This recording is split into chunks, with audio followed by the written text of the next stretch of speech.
안녕하세요. 저는 사연을 즐겨 듣는 50대 여성입니다. 수년 동안 남편의 병간호를 하며 지냈던 저 또한 만만치 않게 힘든 삶을 살았다고 생각했었는데요. 사연을 듣고 보니 참 힘들게 사신 분들이 많으시더라고요. 그래서 사연을 듣고 난 후 부끄러워지기도 했답니다. 고작 이런 일로 그동안 스스로를 연민하면서 살아왔구나 하는 생각이 들었거든요. 이런 부끄러움에도 용기를 내어 사연을 보내게 된 것은 저와 같은 분들에게 위로가 될까 하는 마음 때문이에요.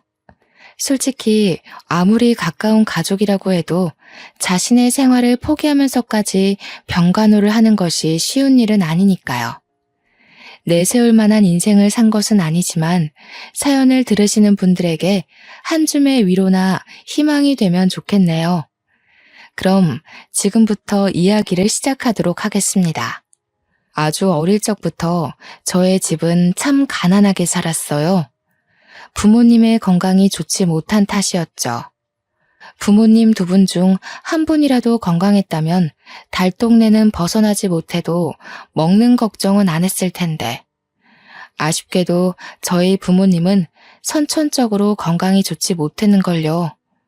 아버지께서는 다리가 안 좋으신 까닭에 막노동조차 하지 못하셨고, 어머님께서는 폐가 약한 탓에 모든 일이던 조금만 움직여도 쉽게 지치셨죠. 어쩔 수 없이 집안 가장의 역할은 온전히 저의 것이 되었고요. 그래서였던 것 같아요. 고등학교를 졸업하고 바로 취업을 하게 된 것이 말이에요. 불행 중 다행히도 사정을 딱하게 생각하신 담임 선생님께서 믿을 만한 곳이라며 취업 추천서를 내주셨는데요. 선생님의 말씀처럼 회사 사람들은 하나같이 참 좋으신 분이더군요. 처음 시작하는 일에 실수를 해도 꾸중을 하거나 눈치를 주는 대신 다시 한번 일을 할 수 있도록 설명을 해주셨거든요. 회사분들의 배려 덕분에 제법 안정적인 회사 생활을 할 수 있었습니다. 그만두고 싶다는 생각도 전혀 하지 않으면서요. 그리고 회사에 많은 분들이 친절하셨지만 그 중에서도 제일 많은 호의를 베풀어 주신 것은 바로 위 직급인 사수분이셨죠. 다정하고 어른스러운 사수분의 모습을 보며 자연스럽게 짝사랑을 하게 되었고요. 하지만 사수분을 마음에 담았다고 해서 고백을 하거나 짝사랑하는 마음을 표현하지는 않았네요. 가진 것이라고는 고작 어린 나이밖에 없는 제가 다가가기에 사수분은 너무 완벽한 분이었으니까요. 그렇게 짝사랑하는 마음만 커져간 채 일을 한 지 3년이 되었죠. 누구나 알만한 대기업으로 이직을 하게 되었다며 사수분께서는 퇴사를 하게 되었는데요. 송별회가 벌어진 마지막 출근 날 사수분께서는 자신의 마음을 고백하셨어요. 깜짝 놀랄 수밖에 없었습니다. 비해 저는 너무 모자란 사람인걸요. 하지만 사수분을 놓치고 싶지 않다는 마음이 컸기에 마음이 가는 대로 행동하기로 결심을 했죠. 사수분의 고백을 받아들인 후 저희는 3년간의 연애를 시작했고 그 계기로 결혼까지 하게 되었답니다. 부모님께서는 남편을 참 마음에 들어 하셨어요. 그럴 수밖에 없었습니다. 솔직히 기초수급자 부모를 둔 가난한 집안의 딸내미가 대대로 공무원 집안인데다 대기업에 다니는 남편을 만난다는 게 쉬운 일은 아니잖아요. 그런데 결혼을 진심으로 기뻐하시는 부모님과 다르게 시어머니께서는 이 결혼이 마음에 들지 않는다는 듯 항상 인상을 쓰고 계셨어요. 스스로도 남편에 비해 한참 모자란 사람이라는 것을 알았기에 그저 묵묵히 고개를 숙일 뿐이었어요. 뼈대 있는 가문의 장남인 남편을 빈몸으로 홀랑 채갔으니 시어머니께서 기분이 좋지 않은 것은 어찌 보면 당연한 일이었으니까요. 그래서 한여름에 김장을 담는다던가 갑자기 새로 산 이불 빨래를 하라고 시키셔도 꿋꿋하게 따르게 되었네요. 그런데 한 가지 이해가 가지 않는 것이 있었어요. 시어머니와는 아무런 관련이 없는 도련님과 동서까지 저를 가정부 취급을 했거든요. 아마 대기업에 다니는 자신들과 다르게 한참 모자란 중소기업에 다니는 형수에게 사람 취급을 하기 싫었던 것이겠죠. 시댁 식구들에게 무시를 당할 때면 힘들긴 했지만 그래도 견딜 수 있었어요. 남편은 무시받으며 슬펐던 기분을 모두 잊을 만큼 잘해주었으니까요. 친정 부모님까지 살뜰하게 챙겨주는 남편만 있다면 모든 것들은 다 참을 수 있을 것 같았는걸요. 하지만 원래부터 복이 없는 집안에서 태어난 까닭인지 아니면 분에 넘치는 남편을 욕심내서인지 결혼한 지 4년 만에 하늘은 저희 부부에게 날벼락을 떨어뜨리더군요. 남편이 큰 사고를 당하고 만 것이었죠. 의사가 말하길 머리와 허리를 크게 다친 남편은 평생 깨어나지도 못하고 식물인간으로 살 수도 있다 했는데요. 의사의 말에 시어머니께서는 바닥에 쓰러진 것도 모자라 통곡을 하며 흐느끼기 시작하셨네요. 아이고, 이래서 집안에 사람이 잘 들어와야 하는데 복도 없는 저 망할 것이 기어들어오는 바람에 기어코 우리 장남 숨통을 끊어놓는구나. 어머님, 아무리 속상하셔도 그런 말씀을 하시면 안 되죠. 기초수급자 집안에서 가난하게 자란 게 형님 탓은 아니잖아요. 큰 사고를 겪은 남편 때문에 마음이 힘든 와중에 모든 책임을 친정에게 전가하는 시어머니와 동서를 보자 심란한 마음이 가라앉기는커녕 더욱 혼란스러워졌죠. 그래서 아무 말도 안 한 채 시어머니 앞에서 가만히 있었던 거고요. 그런데 시어머니는 가만히 있는 것도 마음에 들지 않는지 대놓고 흉을 보기 시작했습니다. 저 피도 눈물도 없는 것 같으니라고.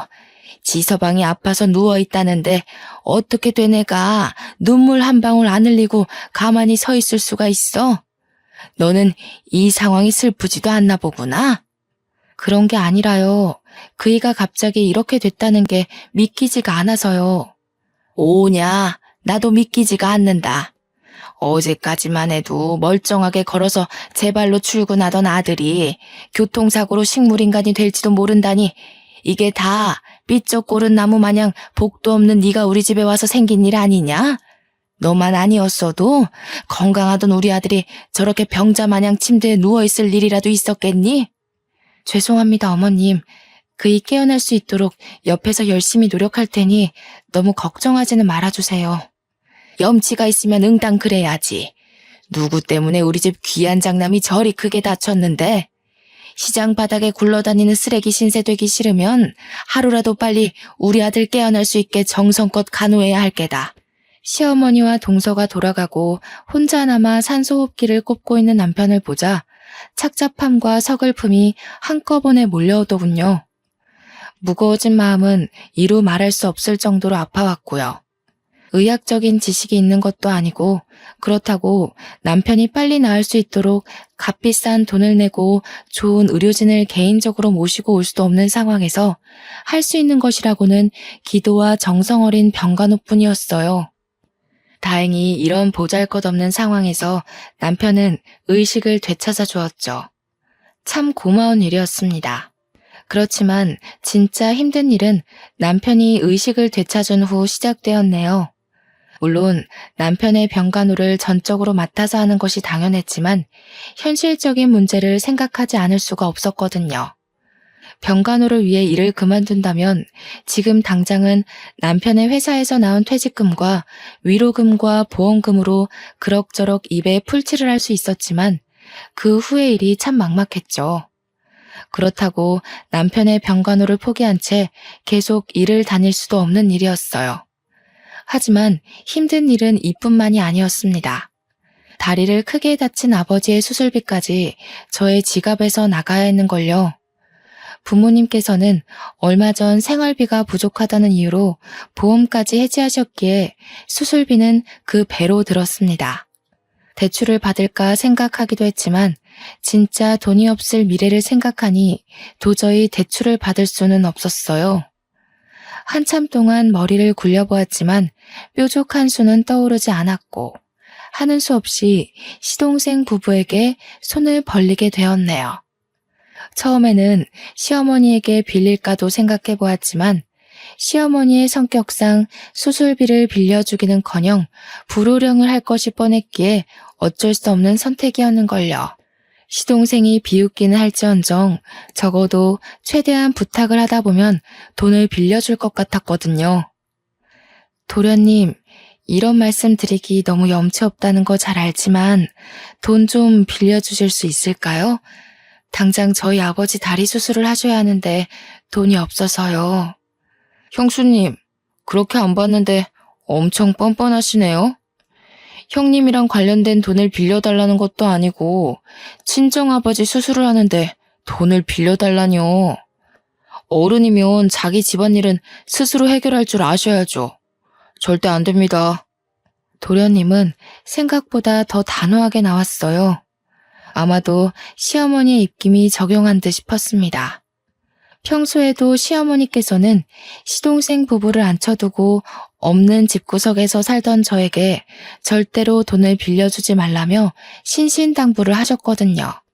한평생 가난하게 살던 것은 꼭 뒤통수를 치고 배신을 한다면서요.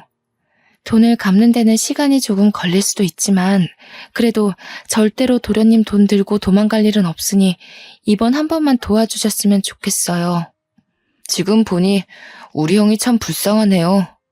침대에 누워있는 우리 형님은 형수님이 손아래 동생한테 돈이나 꾸러다니는 양심 없는 사람인 줄은 꿈에도 모를 거잖아요.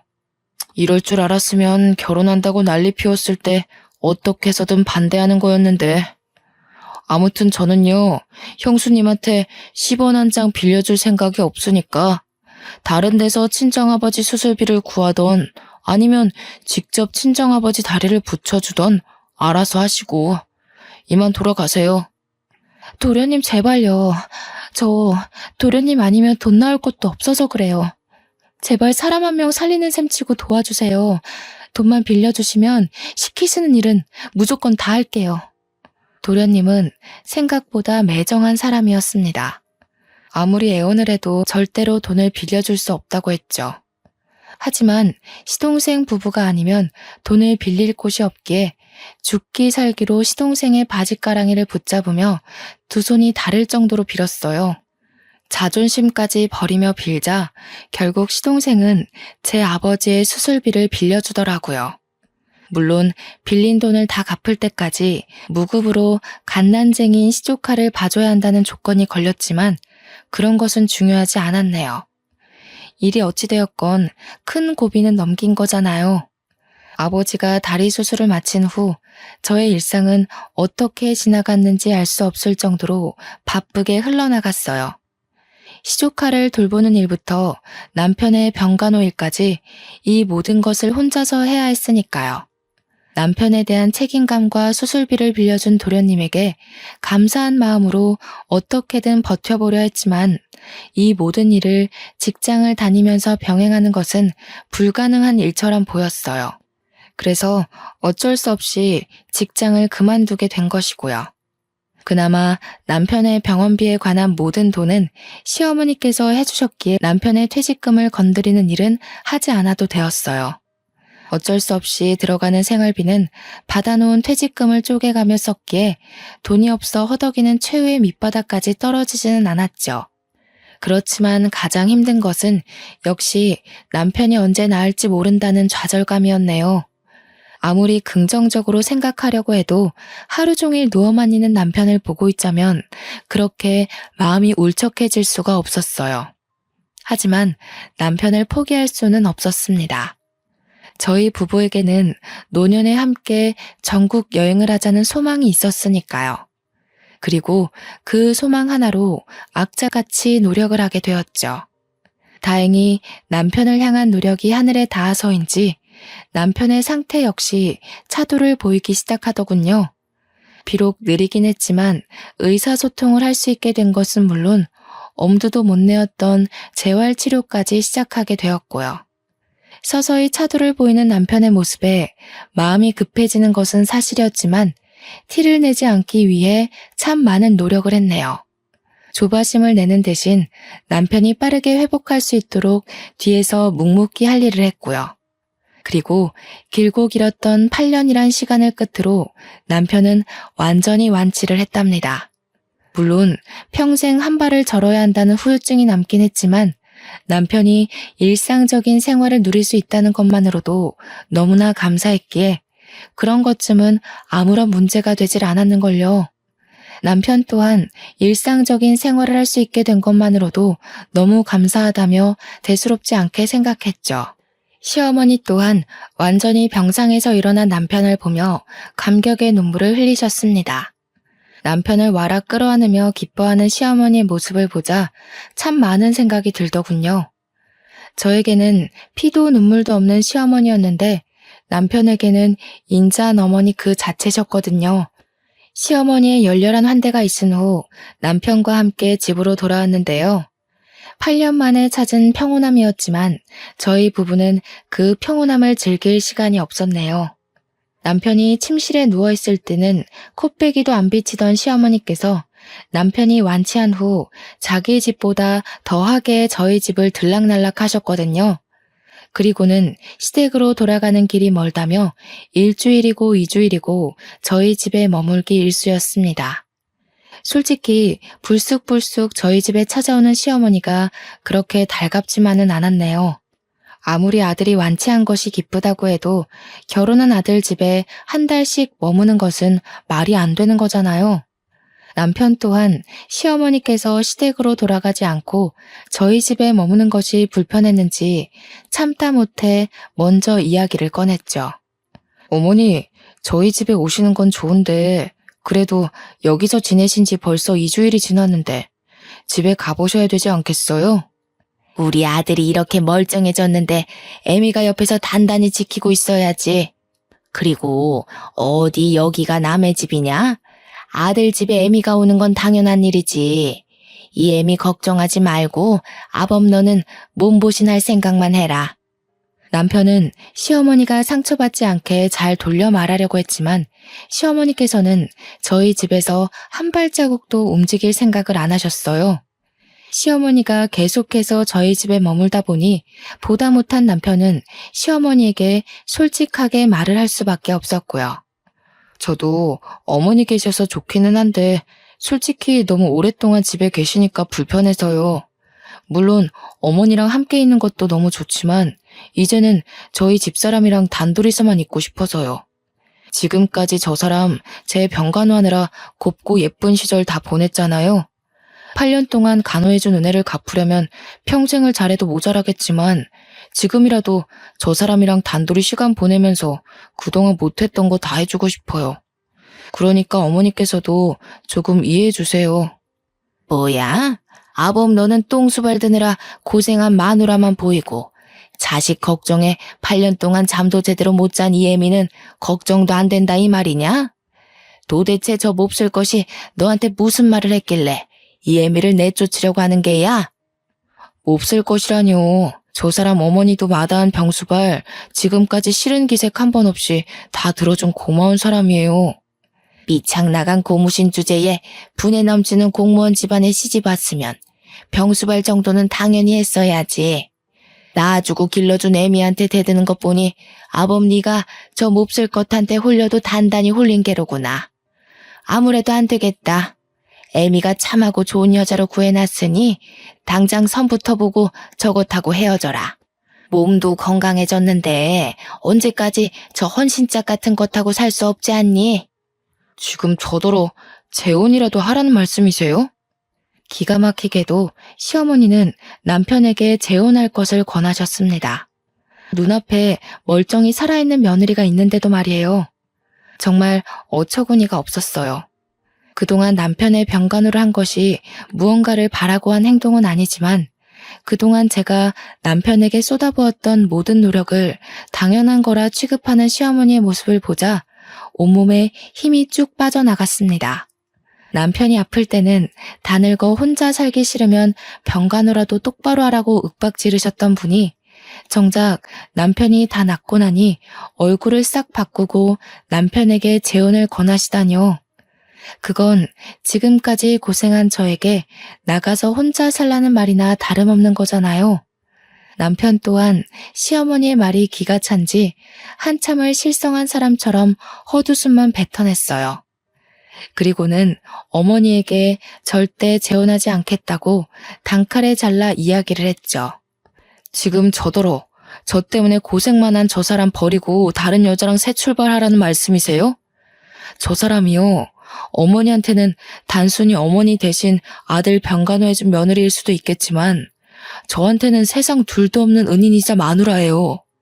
그러니까 앞으로 제 앞에서 재혼을 하니 마니 그런 말 하지도 마세요. 자꾸 재혼 들먹이면서 저 사람 괴롭히시면 어머니라고 할지라도 저 안 보고 살 거예요. 아범, 애미한테 어떻게 그런 심한 말을... 남편이 이렇게 강하게 나올 줄은 몰랐는지 시어머니 얼굴에는 당황한 표정이 역력했습니다. 당황한 것은 저도 마찬가지였어요. 소문난 효자였던 남편이 이렇게 강하게 나올 줄은 몰랐거든요. 남편과 한 차례 실랑이를 한 시어머니께서는 끝까지 시댁으로 돌아가지 않으려고 하셨지만 남편은 억지로 시어머니를 쫓아내다시피 저희 집에서 내보냈는데요. 남편의 행동이 과하다고 생각하기는 했지만 그래도 참 고맙더라고요. 결혼한 지 오랜 시간이 지났지만 아직도 처음처럼 사랑해준다는 것과 병간호하는 것이 얼마나 힘든지 모두 알아준 거잖아요. 시어머니가 가신 후 저희 부부는 둘만의 시간을 보내려고 노력했습니다. 단둘이 영화를 보거나 밤늦게까지 산책을 하면서요. 남들이 보기에는 다 늙은 나이에 무슨 주책이냐고 할 수도 있었겠지만 저희 부부에게는 더없이 행복한 시간들이었답니다. 결혼 초 남편이 안타까운 사고를 당하는 탓에 저희 부부에게는 신혼 초 즐겼어야 할 행복한 시간들이 없었으니까요. 하지만 행복한 시간을 보내는데 제일 중요한 것은 아무래도 경제적인 부분이 컸어요. 나날이 줄어가는 통장의 잔고를 보던 남편은 일단 돈을 벌어야겠다고 말을 했는데요. 다 낫기는 했지만 아직도 병원을 오가며 몸 상태를 보고 있는 남편에게 나가서 돈을 벌어 오라는 말을 하기가 좀 그렇더군요. 그래서 몸이 다 나을 때까지는 제가 나가서 돈을 벌겠다고 한 것이고요. 그런데 남편은 단칼에 그 의견을 잘라냈어요. 지금까지 고생시킨 것도 갚으려면 평생이 걸리는데 더 이상 자신 때문에 희생하지 말라면서요. 남편의 뜻은 너무나 확고했기에 어쩔 수 없이 남편의 뜻을 따를 수밖에 없었는데요. 호기롭게 일자리를 찾아 나서기는 했지만 8년의 공백기 탓인지 남편이 전공을 살려 취업을 할 수 있는 기회는 쉽사리 오지가 않았는걸요. 계속 낙방하는 현실에 남편은 어쩔 수 없이 경비원으로 취업할 수밖에 없었죠. 처음에는 많이 속상했어요. 사고 전 대기업을 다니며 누구보다 잘 나가던 남편이 음주운전을 한 누군가의 실수로 인해 잘 나가던 예전을 뒤로하고 아파트 경비원으로 일을 해야 했으니까요. 그리고 남편에게 찾아온 불행은 허영심 많고 잘난 척하기 좋아하는 시동생 부부에게는 아주 좋은 먹잇감이 되어버렸죠. 역시 인생사 세용지마라고 사람 인생 모르는 거야. 잘 나가기 둘째가라면 서러웠던 형이 나이 40에 고작 경비원일 하는 걸 보면 말이야. 어머, 당신도? 큰 사고 당하고 일상생활 하는 것만으로도 다행인 거지. 어디 큰일 겪은 사람이 전처럼 생활할 수 있나? 아무렴 하찮은 일을 해도 일하는 사람만 행복하면 됐지. 수사람이 왈가왈부할 필요가 뭐가 있다고. 안 그래 아주버님? 남편을 깎아내리는 시동생도 미웠지만 도와주는 척 남편을 헐뜯는 동서가 더 밉더군요.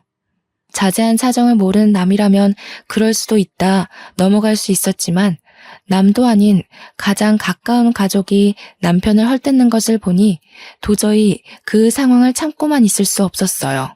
도련님이고 동서고 정말 너무하네요. 아무리 잘못한 게 있다고 해도 감싸주는 게 가족이라고 하는데 하물며 잘못한 것도 아닌 사고 당한 걸로 조롱을 하다니요. 전후 사정 모르는 남도 이렇게 막대하지는 않을 거라고요. 참나 어이가 없어서. 형 없다고 바닥에 엎어져서 돈 빌려달라고 싹싹 빌던 게 누군데 이제 형님 돌아왔다고 유세 떠는 거예요? 요새 떠는 게 아니라 당연히 할 말은 하는 거죠. 입장 바꿔서 도련님 자식이 큰 사고 당하고 남한테 조롱당한다고 생각해보세요. 절대 농담으로 못 받아들이실 거잖아요.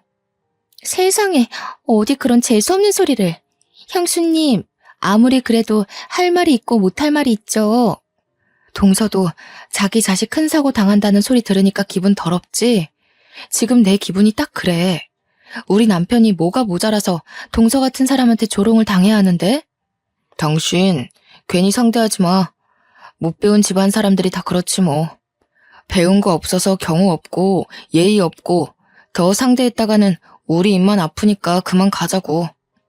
형수한테 못 배운 거라니 너 지금 말 다 했어? 가만히 있던 남편은 못 배운 집안이라는 말에 발끈하며 도련님의 멱살을 잡아 올렸습니다.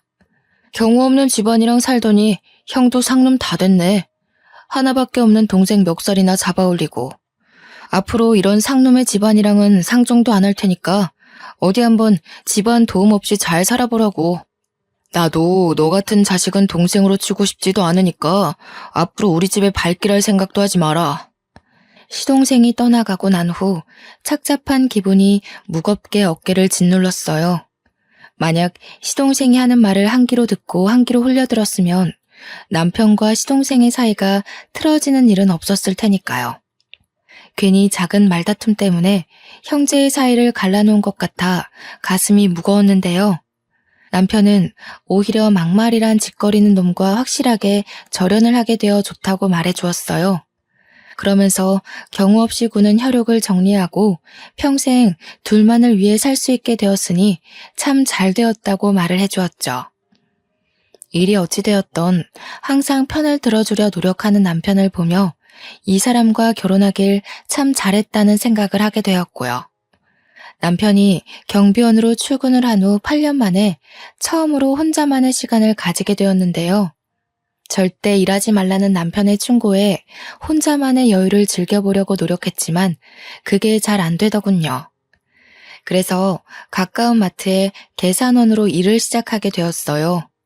물론 처음에는 남편의 거센 반대가 있었지만 혼자 있는 시간에 대한 불만을 토로하니 남편 또한 일하는 것을 허락해 주었고요. 남편은 일이 힘들면 언제 그만두어도 좋다고 말을 했지만 마트에서 일하는 것은 전혀 힘들지 않았습니다. 오히려 일을 하고 난 후 삶의 활력이 돌 정도로 좋았죠. 아나무인인 시동생 부부의 아이를 돌보는 것에 비하면 계산원으로서 하는 일은 너무나 쉬웠거든요. 짧게 일하는 마트 계산원 일은 큰 돈이 되지는 않았지만 남편에게 손을 벌리지 않고 부모님에게 용돈을 드릴 수 있다는 것이 참 기뻤습니다. 퇴근 시간이 1시간 일찍 끝나는 남편은 항상 집안 청소를 해주었는데요. 남편과 함께 평범하지만 소소한 행복을 누릴 수 있는 일상을 함께 할 수 있다는 것만으로도 참 감사했네요. 하지만 이런 행복은 그리 오래 가지 않았습니다. 남편에게 여자가 생겼기 때문이었죠. 처음에는 눈치를 채지 못했어요.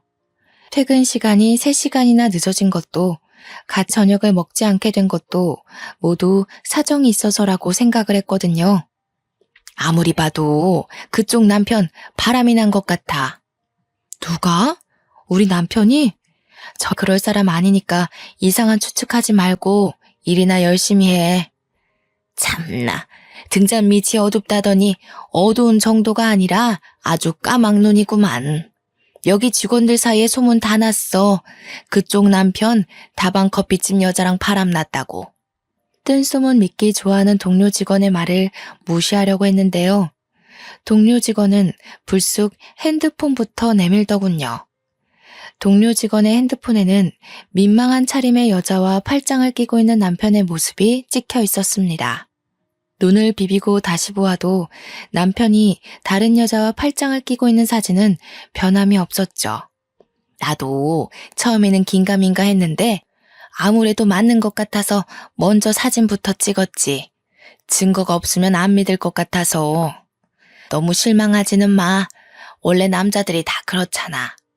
병수발 들어준 조광지처 참 고마운 일이지만 새로운 여자 나타나면 눈 돌아가는 건 어쩔 수가 없는 일이니까.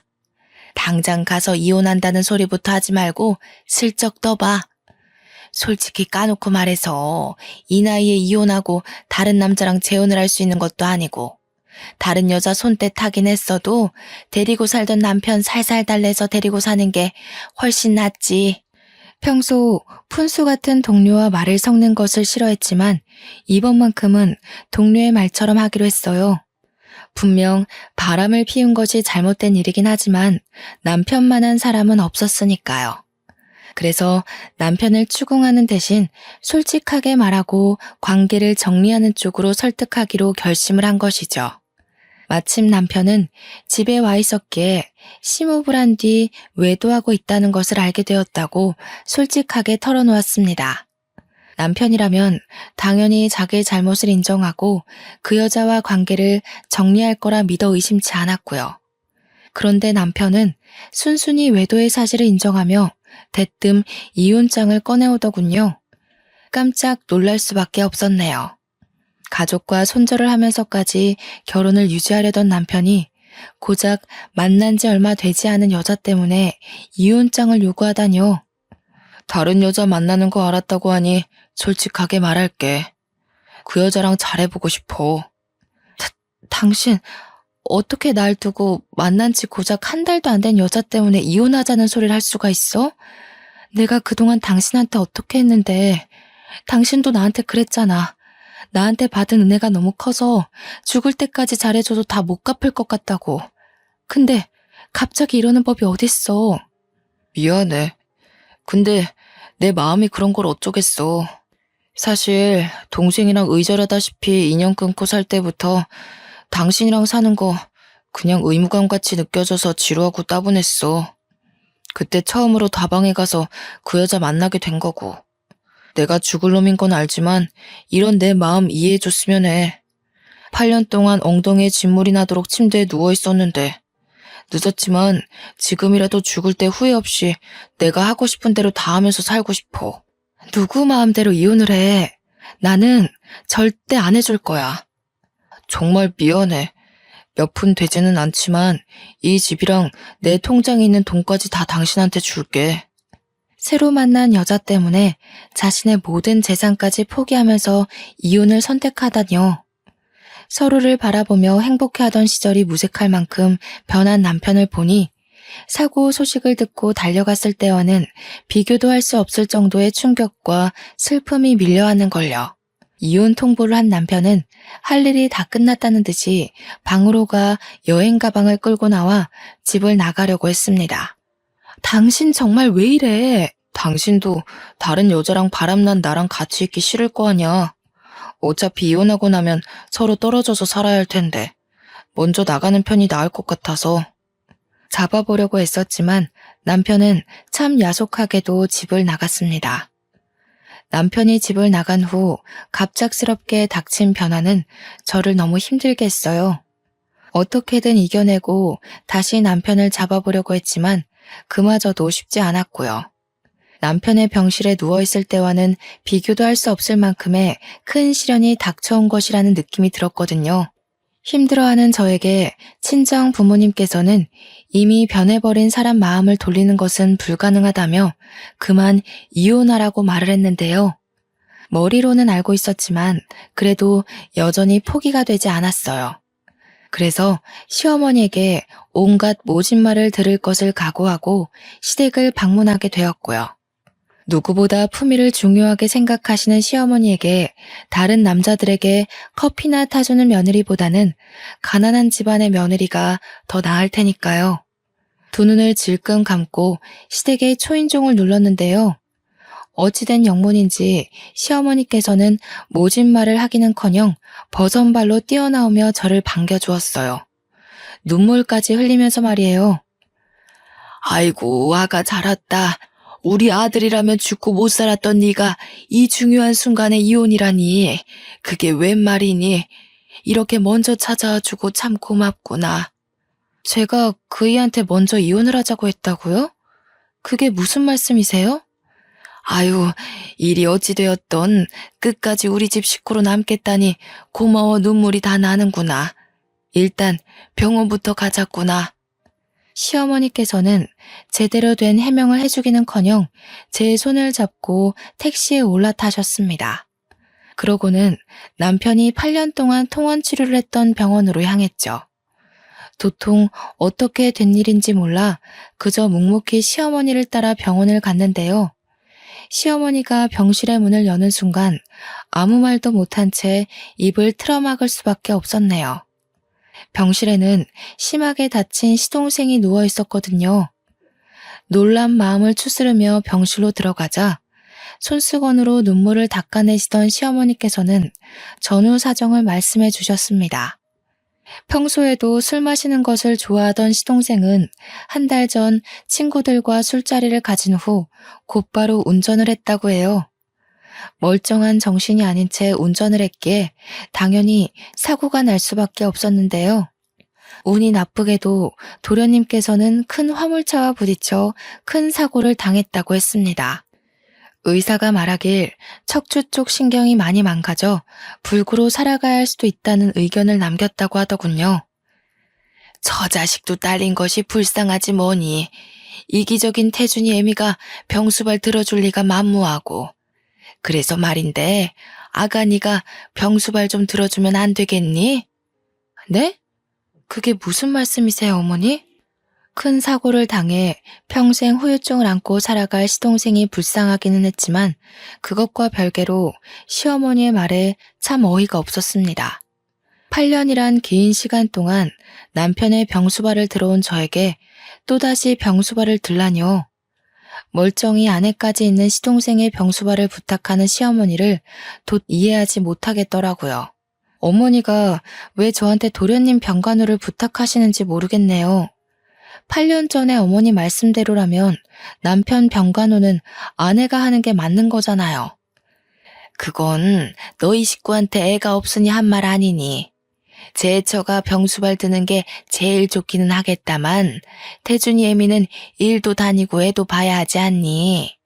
병수발 드는 게 회사 일처럼 몇 시간 하고 딱 그만둘 수 있는 것도 아니고 여유 있는 사람이 해야지.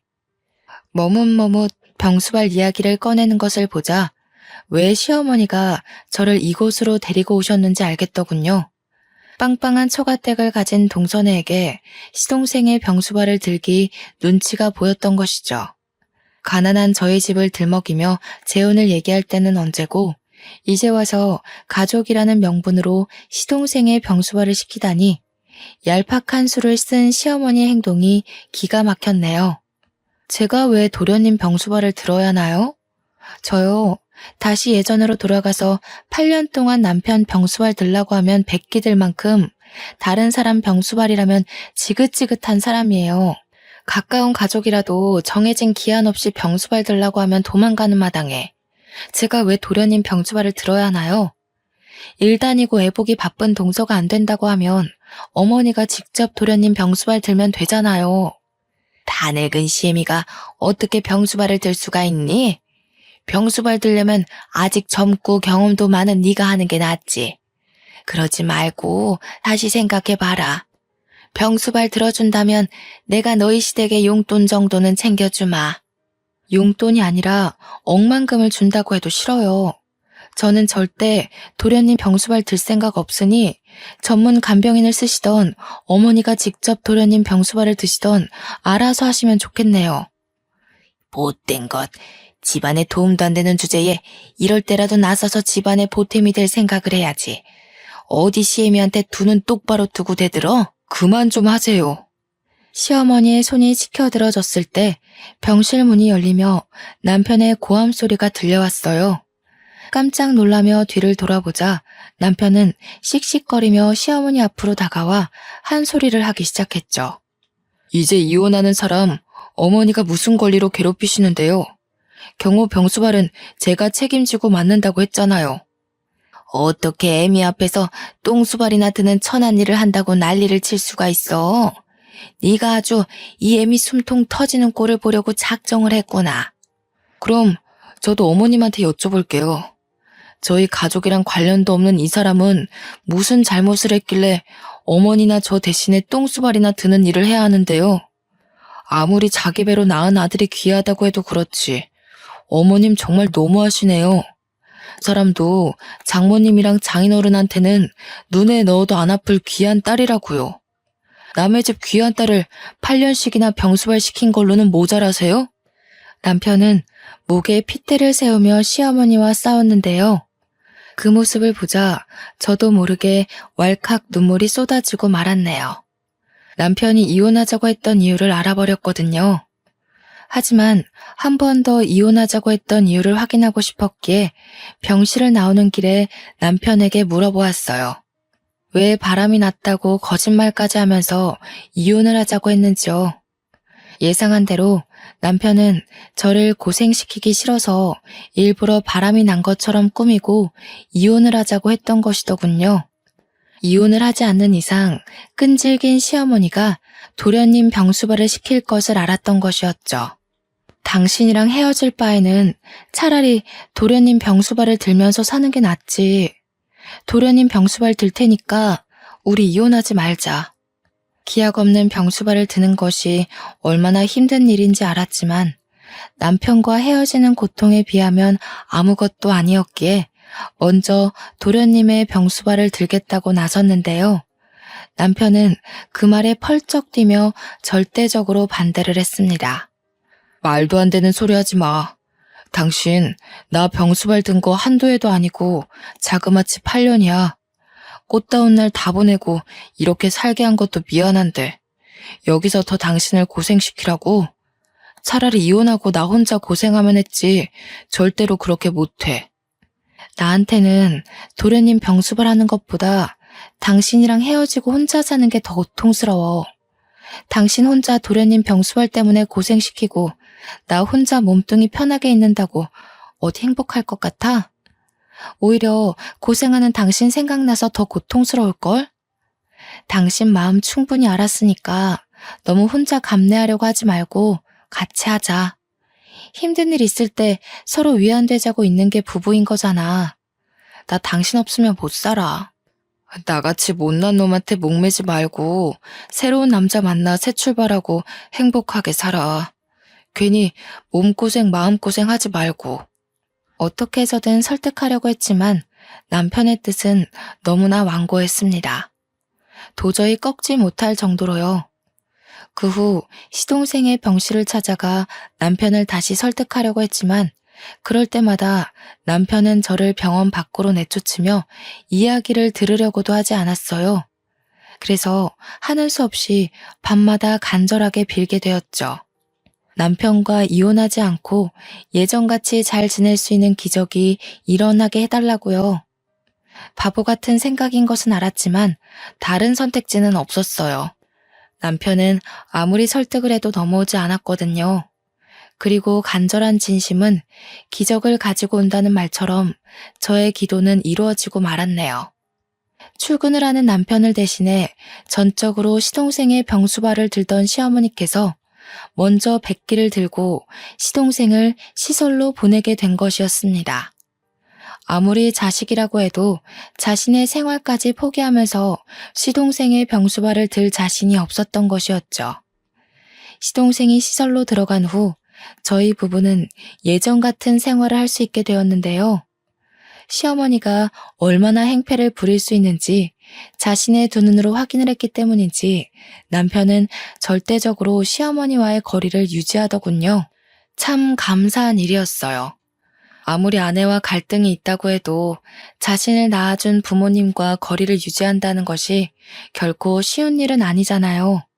8년 동안 남편의 병수발을 들었다는 이야기를 들으면 다들 깜짝 놀라며 대단하다고 하는데요. 그럴 때마다 저는 손사래를 치며 남편에게 받은 사랑을 그대로 갚아준 것뿐이라고 답하곤 해요. 항상 사랑으로 감싸주고 배려해주는 남편을 만나지 못했다면 지금까지도 불행하다는 생각에 사로잡혀 우울하게 살아갔을 테니까요. 사연을 시청해주시는 분들 중에서도 가까운 가족의 병수발로 인해 힘들어하는 분들이 꽤 계실 텐데요. 그런 분들에게 절대로 무너지지 말고 힘내라는 말씀을 해드리고 싶네요. 무너지지 않고 포기하지 않는다면 가족을 사랑하는 소중한 마음과 정성은 언제나 기적을 일으키기 마련이니까요. 그럼 지금까지 사연을 시청해주신 모든 분들이 건강하길 바라며 이만 이야기를 끝내도록 할게요. 사연을 시청해주신 모든 분들께 진심으로 감사드립니다.